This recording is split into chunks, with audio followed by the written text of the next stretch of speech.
Roopa from Ritu's advance skin care. So ఈ రోజు మనం హెల్దీ ఏజింగ్ అంటే ఏంటో తెలుసుకుందాం. యాంటీ ఏజింగ్ అని కంటే హెల్దీ ఏజింగ్ అని అంటే కరెక్ట్. ఎందుకంటే హెల్దీ ఏజింగ్ అంటే మనం ఏజింగ్ అనేది inevitable process, that is a natural process. So దాన్ని మనం ఆపలేం. బట్ మనము గ్రేస్ఫుల్ గా ఏజ్ అవ్వాలి, యూత్ఫుల్ గా ఉండాలి మన ఏజ్ కి. సో ఈ ప్రాసెస్ జరగాలి అంటే మనం ఏం చేయాలి అనేది తెలుసుకుందాం. అండ్ మనకి మామూలుగా స్కిన్ లో చాలా మంది ఏమంటారు అంటే మేము యాంటీ ఏజింగ్ క్రీమ్స్ వాడుతున్నాము, మంచి daily skin care routine follow అవుతున్నాము, హెల్తీ డైట్ తీసుకుంటున్నాము, అయినా కానీ మాకు ఈ వింకిల్స్ అని లేకపోతే ఈ ఓపెన్ పోర్స్ ఇవన్నీ కూడా మాకు వస్తున్నాయి ఎందుకని అని అడుగుతారు. సో మనం ఫస్ట్ మన స్కిన్ గురించి తెలుసుకోవాలి. ఎందుకు ఇలా జరుగుతుంది అంటే మన స్కిన్ లో డీప్ లేయర్ లో బోన్, తర్వాత దానిపైన ఒక layer of deep fat pads ఉంటాయి, ఆ తర్వాత మజిల్ లేయర్ ఉంటుంది, ఆ తర్వాత మళ్ళీ ఫ్యాట్ ప్యాడ్ ఉంటుంది, దానిపైన డర్మిస్, ఎపిడర్మిస్. మనం అప్లై చేసే క్రీమ్స్ ఏంటి అంటే ఎపిడర్మిస్ లో ఒక 1 mm లేయర్ వరకే వెళ్ళగలం అనమాట. సో ఈ కింద లేయర్స్ లో జరిగే చేంజెస్ అన్ని కూడా మన స్కిన్ ని ఎఫెక్ట్ చేస్తాయి, మన స్కిన్ ని ఏజ్ చేస్తాయి. సో మన విత్ ఏజ్ ఏమవుతుంది అంటే ఈ బోన్ అనేది రిజాల్వ్ అయిపోతుంది. రిజాల్వ్ అవడం వల్ల మనకి ఏమనిపిస్తుంది, అండర్ ఐ మనకు కొంచెం డీప్ ట్రఫ్స్ లా కనిపిస్తాయి అనమాట. అలానే చిన్న కొంచెం రిజాల్వ్ అయి చిన్నగా పొట్టిగా అయినట్టు అనిపిస్తుంది. అలాగే ఆ తర్వాత ఉన్న ఫ్యాట్ పైన డీప్ ఫ్యాట్స్ స్లోగా అవి కూడా అబ్జర్వ్ అయిపోతాయి, దానిపైన మజిల్ స్కిన్ అయిపోతాయి.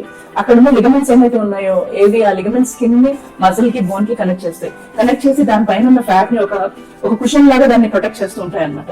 సో ఎప్పుడైతే ఇవి లూజ్ అయి జారిపోతాయో ఈ పైన ఉన్న ఫ్యాట్ ప్యాడ్స్ కూడా కిందకి జరిగిపోతాయి. జరిగిపోవడం వల్ల మనకి చిన్నప్పుడు ఉండే ఆ చప్పి, ఆ చీక్స్ ఎలా అయితే లిఫ్టెడ్ ఉంటాయో అవన్నీ కూడా గ్రాడ్యువల్ కిందకి సాగ్ అయిపోతాయి అనమాట. సాగ్ అయిపోవడం వల్ల మనకి ఐస్ సంకరంగా అనిపిస్తాయి. దానిపైన మనకి డర్మిస్ లేయర్ ఉంటుంది. ఆ డర్మిస్ లో కొలాజన్, ఎలాస్టిన్ ఉంటాయి. సో విత్ ఏజ్ ఏమవుతాయి అంటే కొలాజన్, ఎలాస్టిన్ డిగ్రేడ్ అవుతాయి. సో వీటి వల్ల మనకు ఓపెన్ పోర్స్ వస్తాయి. అలాగే దానిపైన ఎపిడర్మిస్ ఉంటుంది. సో ఇన్ని లేయర్స్ లో జరిగే స్కిన్ చేంజెస్ ని మనం ఓన్లీ క్రీమ్ తో ఆపలేము అనమాట. సో మనం ఫస్ట్ స్కిన్ కి మనం అర్థం చేసుకోవాలి. ఫస్ట్ మనం ఎందుకు మనం యూజ్ చేసే క్రీమ్స్ అన్ని కూడా ఎంత వరకు పనిచేస్తున్నాయి, ఎందుకు మనం వేరే వాటికి వెళ్లాల్సి వస్తుంది అనేది ఫస్ట్ అర్థం చేసుకోవాలి. అలానే ప్రతి ఒక్కరు మేము అందరికి ఒకటే లాగా ట్రీట్మెంట్ ఉండాలి, లేకపోతే వాళ్ళు పెట్టుకుంటున్నారు కదా మేము కూడా ఒక యాంటీ ఏజింగ్ క్రీమ్ పెట్టేసుకుంటాము, వేరే వాళ్ళు ఎందుకంత యంగ్ గా ఉన్నారు అంత పెద్ద వయసులో కూడా, కానీ మేము ఇంత చిన్న వయసులోనే ఓల్డ్ గా కనిపిస్తున్నాము, సో మేము కూడా అదే క్రీమ్స్ వాడేస్తే సరిపోతుంది కదా, మళ్ళీ వాళ్ళకి రిజల్ట్ వచ్చింది మనకు రాలేదు అని యూనివర్సల్ గా అందరికి ఒకటే రూల్ ఉండదు అనమాట. ఎందుకంటే ప్రతి ఒక్కరి ఫేస్ యూనిక్ గా ఉంటుంది. So every individual is unique, every face is unique. So అలాగే మనం యూజ్ చేయాల్సిన క్రీమ్స్ కానీ ఏదైనా కానీ మనకి ఎవ్రీ పర్సన్ కి డిఫరెంట్ గా ఉంటాయి. సో మనం ఏం అర్థం చేసుకోవాలి అంటే ఇప్పుడు నేను ఏదైతే చెప్పాను ఇవి అన్నిటిని ఇంట్రెన్సిక్ కాజెస్ అంటారు. ఇంట్రెన్సిక్ అంటే మన బాడీ ఎలా ఏజ్ అవుతుంది ఫిజియలాజికల్ గా, ఇదే కాకుండా వాటిని మన జీన్స్ డిటర్మిన్ చేస్తాయి. అలాగే మనకు వచ్చే హార్మోనల్ చేంజెస్ డిటర్మిన్ చేస్తాయి. ఏది అంటే లైక్ ఎగ్జాంపుల్ ఇప్పుడు మెనోపాజ్ రీచ్ అవుతున్నారు, 40-50 years వచ్చేటప్పటికి ఏమవుతుంది, ఈస్ట్రోజన్ లెవెల్స్ తగ్గిపోతాయి, స్కిన్ థిన్ అయిపోతుంది, డ్రై అయిపోతుంది, మన కొలాజన్ లెవెల్లో కూడా చేంజెస్ జరుగుతూ ఉంటాయి.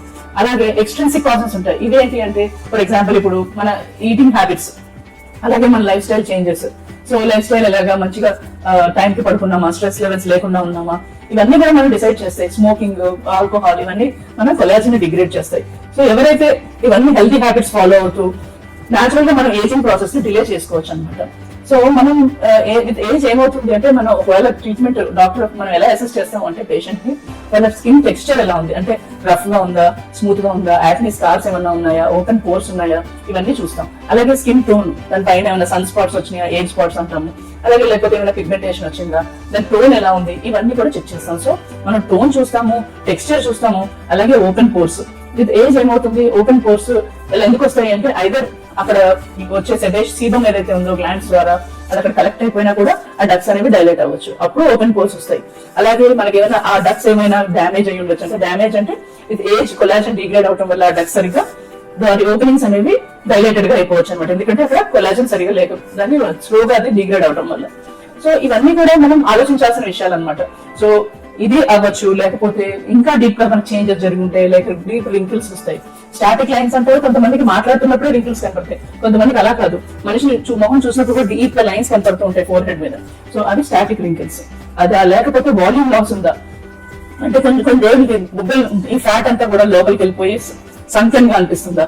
సో ఇలాగా మనం ఎన్నో లెవెల్స్ లో మనం ఎగ్జామిన్ చేయాల్సి వస్తుంది అనమాట. ఏజింగ్ అంటే అన్ని లెవెల్స్ ని చూడాల్సి వస్తుంది. సో ఇలాగా ప్రతి ఒక్కరికి ఒక్కొక్క ట్రీట్మెంట్ అనేది ఉంటుంది. సో మనం వీటిని ఎలా చేస్తాము అంటే ఫర్ ఎగ్జాంపుల్ స్కిన్ టోన్ సరిగా లేదు అంటే దానికి ఏమైనా స్పాట్స్ ఉన్నాయా, ఏమన్నా పిగ్మెంటేషన్ ఉందా అంటే మనం దానికి ఒక లేజర్ యూజ్ చేయటము, కెమికల్ పీల్స్ వాడటము, ఇవి సరిపోతాయి. అలా కాకుండా టెక్స్చరల్ లెవెల్లో చేంజెస్ ఉన్నాయి, లేదా ఓపెన్ పోర్స్ ఉన్నాయి, సో అలాంటప్పుడు మనం ఇప్పుడు ఏదైనా పాత యాక్నీ స్కార్స్ మిగిలిపోయినాయి, సో అలాంటప్పుడు మనం fractional CO2 laces, micro needling RF ఇలాంటివి చేస్తాం.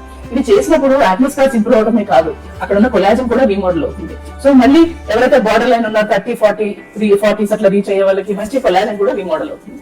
అలాగే ఇంకా ఏజ్ అవుతుంది, లైక్ 40s, 50s వచ్చేటప్పటికి ఏమవుతుంది, ఇంకా ఫైన్ లైన్స్ వస్తూ ఉంటాయి, లేదు ఇంకా డీప్ లైన్స్ ఫామ్ అవ్వచ్చు. సో ఇలాంటి వాళ్ళకి మనం బాటిలైన్ టాక్సిన్ ఇస్తే మంచిగా రింకిల్స్ ని ఇంప్రూవ్ చేసిన వాళ్ళు అవుతాం.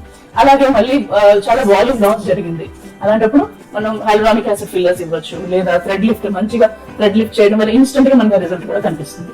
సో ఇలాగా, లేదా మనకి ఇంకా డివైసెస్ ఉంటాయి, ఏదైతే సింగిల్ సెషన్ లో మనకి ఎలా అయితే థ్రెడ్స్ చేస్తున్నాయో అలాగే ఫ్రీక్వెన్సీ డివైసెస్, అల్ట్రాసోనిక్ డివైసెస్ తో మనం ఎన్నో ట్రీట్మెంట్స్ చేయగలుగుతాం అనమాట.